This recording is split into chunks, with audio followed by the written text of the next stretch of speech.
messieurs, dames, au niveau régional et sous-régional, la nécessité d'aller vers une modernisation des infrastructures portières de Dakar et de ses dépendances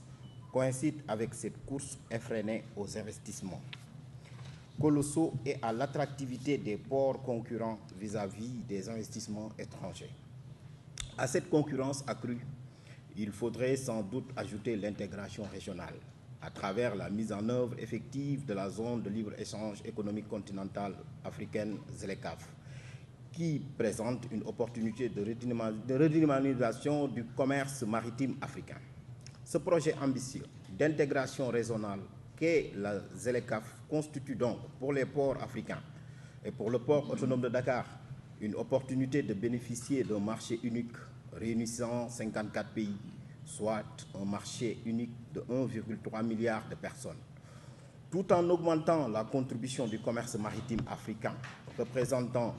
que moins de 3% dans le commerce maritime mondial selon la CNUSET. Sur le plan national, bien entendu,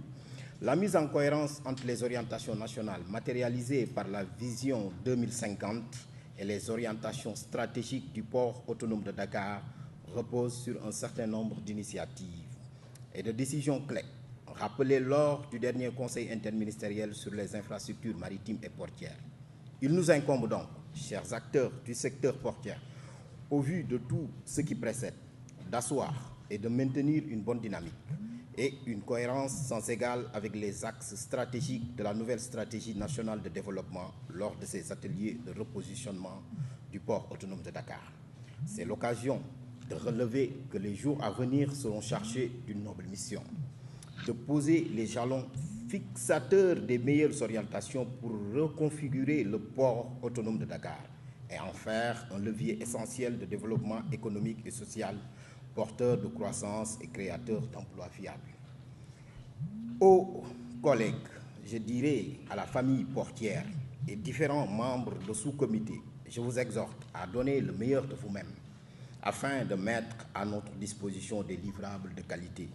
Aux acteurs portiers, il est attendu de votre part une participation efficace qui puisse garantir la prise en compte de vos différentes préoccupations et matérialiser une démarche inclusive dans la définition des orientations stratégiques pertinentes.